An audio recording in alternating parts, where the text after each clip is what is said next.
علیکم، یہ ریڈیو پاکستان ہے۔ رئیسہ کاظمی سے خبریں سنیے۔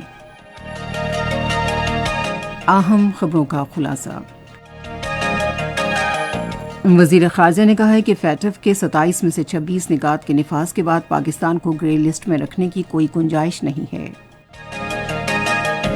وزیر اطلاعات نے کہا ہے کہ پاکستان امریکہ کے ساتھ اقتصادی تعلقات کو فروغ دینے میں دلچسپی رکھتا ہے تاکہ دو طرفہ تعلقات کو نئی جہت دی جا سکے۔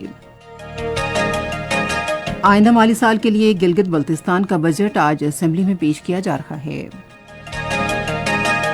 افغان امن کونسل کے سربراہ نے کئی دہائیوں سے جاری مسئلے کے سیاسی حل کے لیے مذاکرات جاری رکھنے پر زور دیا ہے۔ خبروں کی تفصیل۔ وزیر خارجہ شاہ محمود قریشی نے کہا ہے کہ فیٹف کی حکمت عملی کے 27 میں سے 26 نکات کے نفاذ کے بعد پاکستان کو گرے لسٹ میں باقی رکھنے کا کوئی جواز نہیں ہے۔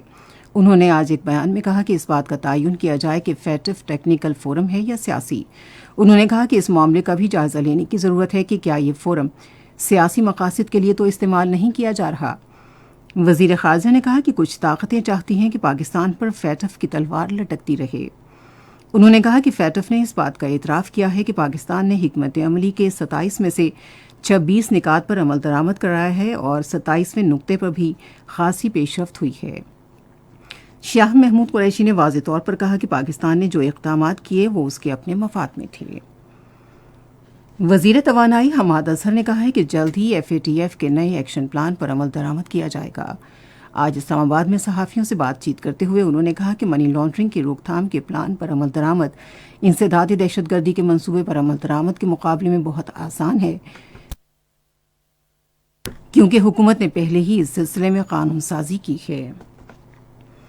وزیر اطلاعات و نشریات چودھری فواد حسین نے افغان امن عمل میں سہولت فراہم کرنے کے پاکستان کے عزم کا اعادہ کیا ہے۔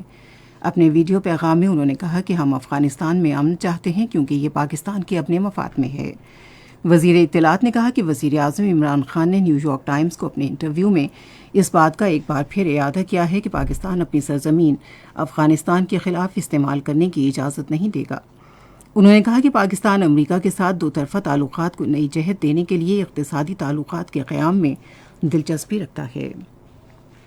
انفارمیشن ٹیکنالوجی اور مواصلات کے وزیر سید امین الحق نے کہا ہے کہ حکومت IT کی برآمدات بڑھانے کے لیے تمام ممکنہ اقدامات کر رہی ہے۔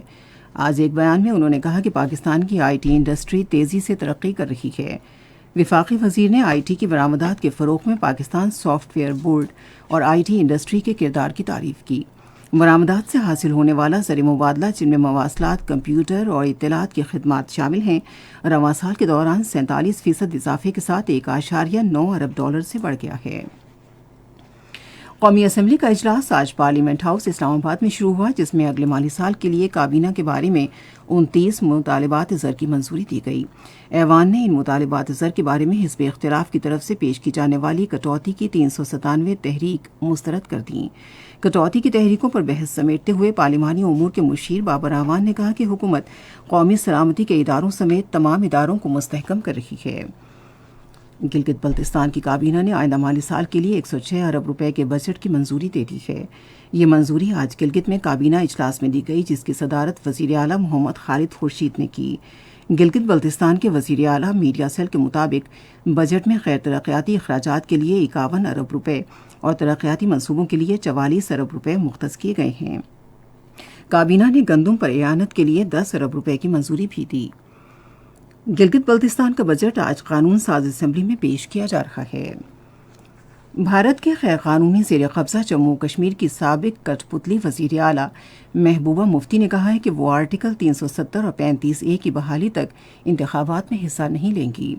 بھارتی ذرائع ابلاغ کو اپنے ایک انٹرویو میں محبوبہ مفتی نے کہا کہ ہم مل کر کوشش کریں گے کہ گپکر اتحاد اس مقصد کے لیے ہمارے ساتھ ہوگا۔ افغان مفاہمتی عمل کے سربراہ عبداللہ نے کہا ہے کہ دہائیوں سے جاری تنازع کے سیاسی حل کے لیے تعطل کے شکار مذاکرات طالبان کے انخلا تک جاری رہنے چاہیے۔ خبر ایجنسی رائٹرز کو ایک انٹرویو میں عبداللہ نے کہا کہ ہمیں اس وقت تک بات چیت کا دروازہ بند نہیں کرنا چاہیے جب تک طالبان خود اسے بند نہ کر دیں۔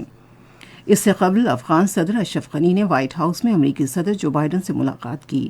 ملاقات میں امریکی فوجی اور سول امداد اور امریکی حملے کے 20 برس بعد آخری امریکی فوجی کے انخلاء سے متعلق امور پر غور کیا جائے گا۔ اس کے ساتھ ہی خبریں ختم ہوئیں۔ مزید خبروں اور تجزیوں کے لیے آئیے ہماری ویب سائٹ پر radio.gov.pk اور فیس بک کے link radio Pakistan news official پر براہ راست ویڈیو سٹریمنگ بھی